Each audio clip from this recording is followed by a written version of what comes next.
What's the story, guys? Happy Friday. I'm not in work today. Thank the Lord and Saviour. But I am on my side hustle today. Well, I'm actually studying for exams, but it's 2 o'clock now and I've been up since 7 and I've studied all morning. So I have committed to doing an interview for Dublin City FM. Yeah, Dublin City FM. A friend of mine put me in touch with the presenter who was interested in having me on, or something along those lines. So he dropped me a text, and now I'm going on the show. It's on Monday, so we're recording today, and it's going on Monday.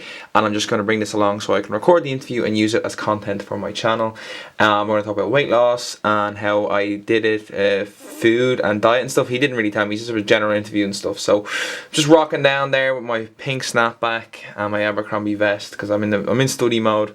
I can't be getting all dolled up for an interview. Anyway, I better go. If you're early, you're on time, and if you're late, don't even bother showing up. Or if you're on time, you're late, and if you're late, don't even bother showing up. Right, see you later. Rocking them dead fresh shades are actually my favourite thing ever, and most people that see them are like big fans, really like them. I think these are probably the best ones going, but you can check it all out on the site, deadfreshsunglasses.com. And also, the lovely owner of the company has given the CNF Army 15% off. And that's a good discount. And the CNF Army is a real thing. I got a beautiful message today from a guy who took inspiration from my journey. And that's the prime example of someone, and he, you know, that support, I get such a feeling inside me when I see that, like, it's actually unreal. And I had a guy 2 or 3 weeks ago who I know, who also took inspiration, and he went on his own journey. So, and they put up before and afters, and I love that stuff. That's a positive thing to share your progress. Anyway, these lights are going to go green soon, but we'll see you down in the Docklands Innovation Park, my former stomping grounds. For those that don't know, I keep my goals close. Can you see? Haven't hit them yet, but I will do. Persistence, belief, hard work, they are the key ingredients. And that's it. Oh, cheeky. Monsters and Neutraminos.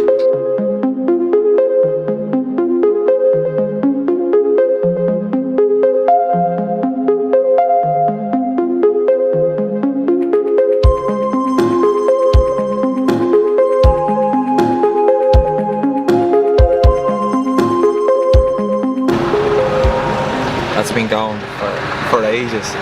I left like 15 minutes early and now I have 3 minutes to get there, but it is just around the corner because I used to work here. Because we only have half an hour in the studio because it's a pre-record or whatever, but anyway, I'm excited. It's going to be free flow and I hope you enjoy it.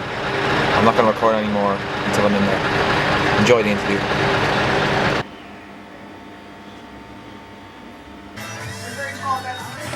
How's it going? How are you? You alright? Nice to meet you, bro.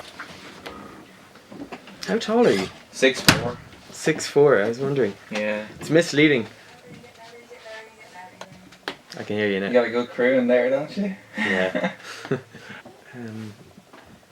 So they're going to play us in with a SIG tune, and then just maybe towards the end of the interview they're going to kind of motion me, so don't mind if my attention kind of goes off for a second. It just means that I'm getting a signal for them to mention our sponsors at the end, and that's it. It's a pre-record, isn't it? Yeah. Grand. Can I thank my own sponsors at the end?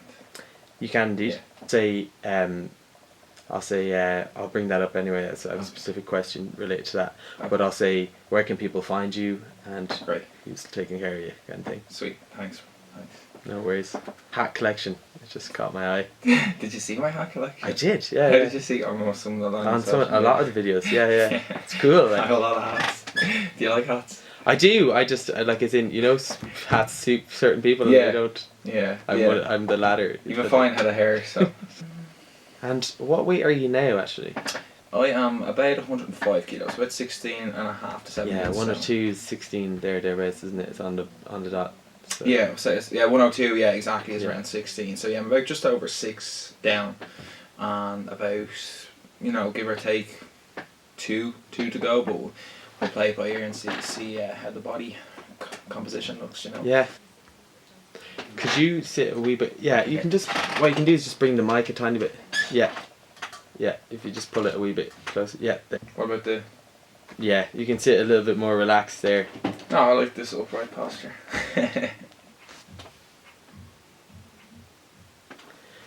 Good afternoon and welcome to Healthy Living. I'm your host JJ Clarke. Healthy Living is sponsored by Health and Nutrition. Change your diet and get your life back. Today we are focusing on weight loss. And to help us dissect this issue and to give us a first-hand perspective is Cormac Nugent. Welcome, Cormac. Hi JJ, thanks for having me on. And Cormac, just to give our listeners sort of a sense of where you're coming from and give it some background to people that don't know you, where were you physically in February and January of 2016 last year? So physically, I probably was in the worst shape I've ever been in, and my weight at the end of January was 144 kilograms. So that's about 22.7 stone or 317 pounds. Wow. So it's quite a big weight. I'm quite a tall guy, but it's still a lot of weight. And then the following month is when I joined Fly Fit in Ranelagh, and the day before I joined there I was 143.2, so pretty much the same weight. So that was kind of the starting point for me in my current kind of fat loss journey. And I was watching some of your videos and your first video for that matter, and because you're 6'4", you don't look, hugely overweight, but you obviously 144 is it's overweight, but just because of your size, you probably have a standing weight where you can be a little bit heavier and people won't notice. But I suppose you felt unhealthy at the time. Yeah, like I really do carry weight well, but I mean that's great and everything, but you still don't want to be that weight, or right. You know yourself how much body fat you have and stuff. So even now I'm like say close to 17 stone, between 16.5 17 stone, so kind of going between 105 kilo and 106.5 kilos, so that's close to 17 stone. But when I tell people that, they don't actually think that I'm 17 stone, because obviously I'm 6'4", so I carry it well, I hide it well, but I also hope that there's a bit of muscle mass built up in underneath those last few layers of fat, so that obviously weighs a bit more, so maybe that's what it is as well. But yeah, I'm tall, so I can carry it well. Right. And I suppose you've been doing weight training on and off for quite some time, yeah. So that's there anyway, like behind the scenes, as it were, even. Yeah, they say that muscle, there's muscle memory, and that it doesn't just go away. Obviously you can put on a lot of excess fat if you're eating too much calories, but they say if you've built up that muscle, and I assume I've built it up over the years, like it's kind of contradictory. Obviously if you're in a deficit, you're trying to lose fat, it's hard to build up strength and build up muscle. Right. But I presume if you're going in there lifting weights and you're breaking down muscle fibres and you're eating good, you're going to build up some sort of a muscle. But the idea is to lose all the fat, get down to whatever it is, say 90 something kilos, and then build up to a healthier weight, but with the muscle. Right. Yeah. So you tip below it then in order to kind of maintain and get to a kind of working weight, or a healthy balance. And I want to lead on from that, and it may be jumping in a bit deep too early, but what leads a person to get to that weight? I know you're 6'4", but 144 is quite a lot. Is it lack of exercise? Is it nutrition choices? Is it extraneous factors, as you said on your vlog? Yeah, so we'll start with the first two. It's obviously lack of exercise. You don't see. Well, nowadays you probably do see like a good few kind of overweight kids. That's that's a subject in itself. But I think when I was a kid, there wasn't many people that were overweight, because we were so active and all we did was go out and play on the green. We played sports, so you led a very, very active lifestyle. You were burning calories, very high BMR, so your basal metabolic rate. But nowadays, as you grow older, say when I was 16, I stopped playing football. I stopped playing any kind of sports in school, PE. Started college. Discovered the wonderful world of alcohol and fast food and takeaway. So your lifestyle changes, and if you're not being active, and you end up, you're getting up, you're sitting on a bus, you're going to college, you're sitting down for the day, you're coming home, you're sitting down watching TV, you're going to put on weight if you're not exercising. And on top of not exercising, like you said, the second thing is a diet and nutrition. Of course, if you're consuming too much calories for your whatever your maintenance level is, you're going to be putting on fat. And unfortunately in this country and in many other countries, we are just surrounded by easy options, fast food options, kind of processed items, high in calorie, high in sugar, all sorts of badness. So it's hard to lead a healthy lifestyle. You kind of have to go against what's the norm, really, I suppose. Yeah, and it's a funny sort of society that, you know, if you're walking down the street with you know, I don't know, I suppose like a salad, people kind of look at you weird, but if you have a bag of crisps, they'll be like, that's all right. That's completely normal. And it's the normalization of that, you Yeah. know, that eating habit. And on that note, how many times did you like? This was a year, like it's been a year, give or take, but it was very slow and well thought out. And you said a kilogram, you would lose a kilogram of weight every week, Yeah. or in around that, and like it was very slow and well thought out. But have you made attempts before to lose weight? Yeah, most certainly I have, and the journey is almost at a 10-year stage, and I think that's what makes Wow. it interesting is the persistence of someone, even if you do mess up or if you suffer setbacks along the way. But I suppose when I started, I was, so I'm 27 now, I was 18 and I was finished college, I was about 130 kilos, so I was quite a big kid. And my dad was encouraging me to join the gym. He was worried I might get diabetes because of the poor diet choices and high sugar, constantly spiking your insulin levels and all that type of stuff. So I joined that gym and I trained hard. I got into decent enough shape. I think I went on a J1 and went back into college for my third and fourth years, and I just kind of moved away from it as I focused more on college. I was doing long days in college. So then when I finished college, I had reached 144. And even from 144, which is the weight I started at, again I had got down to lower than I am now, and I looked very skinny, and you know the last kind of what it was, that was in 1 year, so that was very like extreme kind of weight Crash loss. dieting, right? Kind of crashed, especially towards the end. I was eating very very little calories, so but I got down to that weight, and then circumstances whatever happened again, and I was led away from the training, and I found myself back at 144. It's amazing how the weight can just creep back up on you. You know, I was working in a hotel and stuff, and the unsociable hours. Unsociable you know, hours. they're all excuses, but that you know, Yeah.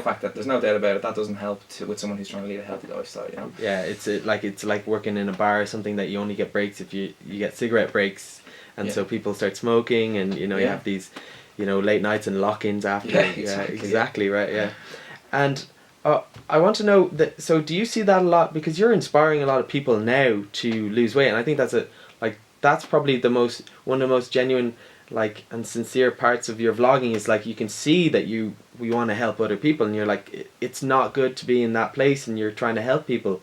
And one of the things I see is that like especially in people around me, and like you know people in general, when they start dieting, it's crash and it's extreme and it's symptomatic of someone who's starting out dieting, but yours is a much more well balanced way. Do you kind of give people advice on that? Yeah, I really try and find something that's gonna work for somebody, as opposed to like there's hundreds and thousands of ways of eating, and there's you know you can do a ketosis or a paleo, or if it fits your macros, flexible dieting. There's so many ways to do it, but I find you have to sit down with a person and see what's actually going to work. Like, not something that will just work for 6, 10 or 12 weeks. And I've done it all. I've cut out sugar, I've cut out wheat, I've tracked calories, I've done paleo, I've done it all. And I find, like, if you forget about the diet and just look at factors such as consistency, kind of setting goals, mindset, belief, and if you kind of get the motivational factor and control your own behaviour, you know what decisions to make. And the whole thing as well is, if you are doing a diet and you do mess up, not to just let it go completely and then slump back to eating the way you were. But I think if you took, I always say this, if you took 100 people off the street and said, you know, how would you lose weight, they'd tell you, well, you'd eat healthier, you'd eat better, eat less junk food.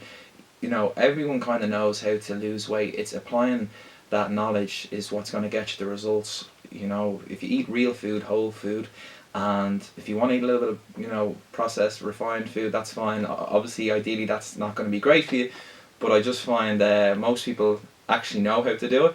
I find if I could aim for 80 to 90% of, you know, healthy, clean food, so healthy fats, avocados, nuts, seeds, real butter, nut butters, eggs, all that type of stuff, and then, you know, obviously people say high protein, but not insane amount of protein. So yeah, not killing your liver and exactly. Like, and then there's people out there that say vegan is the number one way. So there's so many ways to do it, but just pick something that suits you and go with it. Me personally, I like the high healthy fats, a decent amount of protein, and then I like my carbs, but only kind of oats, rice, porridge, and lots of fruits and vegetables because they're real food, nutrient dense food. They're good for your kind of hormones, how you work, how you look. Loads of vitamins and minerals in those foods. So that's kind of the approach I took, and if you start eating real food, it's really enjoyable. Right, you sort of just, when you eat a bowl of sweet potatoes with something else, you sort of just stop when you're full, right? But with chips or with, like, I don't know, like processed foods, that, like, there's people that have put their kids through college, you know, with figuring out ways for you to eat more, right? So breathe.